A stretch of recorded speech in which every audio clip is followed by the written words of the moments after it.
ఆగనే sir కూడా voice తీసుకుంటాం మేము తీసుకోండి కానీ కొద్దిగా ప్లీజ్ రిక్వెస్ట్ బ్రదర్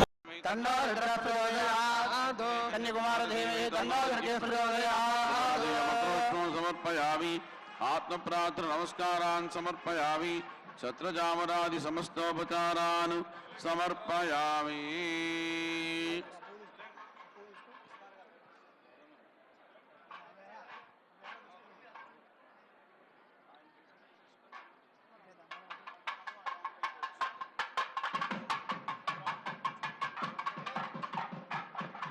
శ్రీ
అమ్మవారి దివ్య కళ్యాణ మహోత్సవానికి రాష్ట్ర మంత్రివర్యులు శ్రీ శ్రీ పొన్నం ప్రభాకర్ గారు సకుటుంబంగా విచ్చేసి అమ్మవారికి మంగళ ద్రవ్యాలని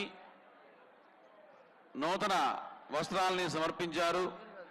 వారికి వారి కుటుంబానికి ఆయురారోగ్య భోగభాగ్యాలు కలుగ్గాక అని అమ్మవారిని ప్రార్థిస్తూ ఈ కళ్యాణ మహోత్సవంలో భాగంగా స్వస్తి పుణ్యాహవాచనం.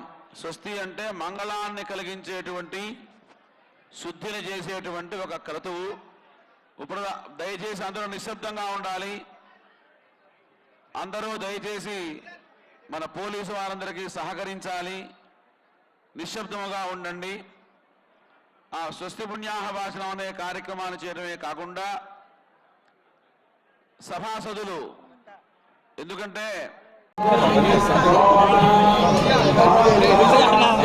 పక్కకు సాగి దాన్ని అన్న పక్క పోతా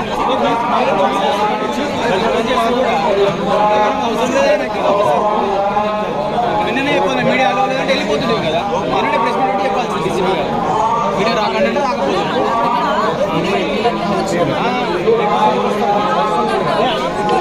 అదే చెప్తాను. నేను చెప్పినాను కదమ్మా డీసీపీకి, సార్ ఇక్కడ లేడీ ఉన్నా సార్ పంపించండి అని. డిపార్ట్మెంటల్ ఒకళ్ళు ఉంటారు, మనం పిచ్చోళ్ళు.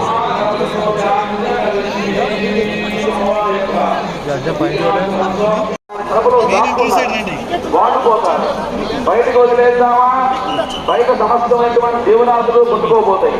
ఇప్పుడు నన్ను ఏం చేయమంటావు అని అమ్మవారు అడిగారు పార్వతీ పరమేశ్వరుడు. అడిగితే తొందరగా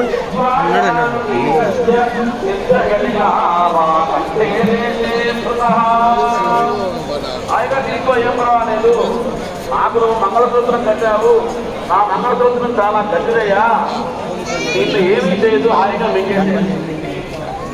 ఆ పరమేశ్వరుడు ఏం చేశాడంటే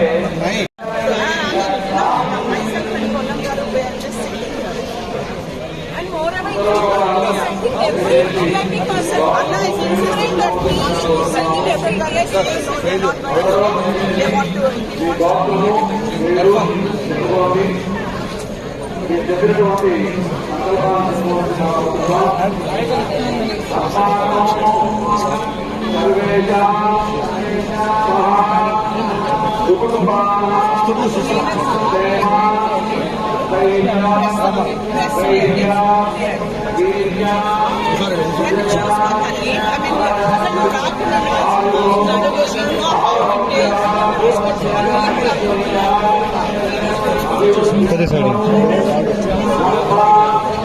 రేణుకా అమ్మవారిని సాదరంతో సవినయంతో ఈ కళ్యాణ వేదిక మీదకి ఆహ్వానించి రాగానే వారికి అర్ఘ్యపాద్యాదులు ఇచ్చి మంగళహారతిని పట్టి మా యొక్క కళ్యాణాల కోసం, అంటే మీ అందరం సుఖంగా ఉండటం కోసం, మా కుటుంబం, మా పరివారం, మా బంధుగణం, మా మిత్రగణం, మా భృత్యగణం యావన్ మంది కూడాను క్షేమంగా ఉండాలి, సమస్త జనులు సుఖంగా శాంతిగా ఉండాలి అని ఒక సంకల్పాన్ని చేసుకొని ఈ కళ్యాణాన్ని మనం ప్రారంభించాము.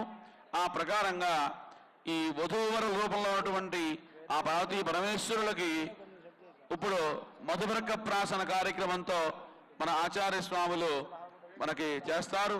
ముందుగా కంకణ ధారణ, యజ్ఞోపవీత ధారణ, మధుబర్క ప్రాసనం తదితర కార్యక్రమాలన్నీ కూడా చేస్తున్నారు.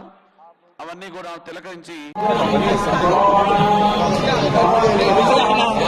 పక్కకు సాగి దాన్ని అన్న పక్క పోతా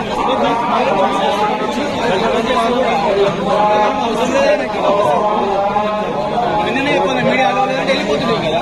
నిన్ననే ప్రెస్ మీట్ పెట్టి చెప్పాల్సింది డీసీపీ గారు. మీడియా రాకంటే రాకపోయింది.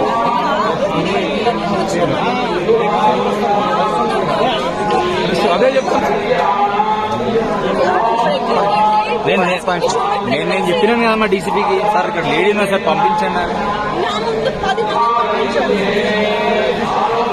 డిపార్ట్మెంటల్ ఒకళ్ళు ఉంటారు, మనం పిచ్చోళ్ళు.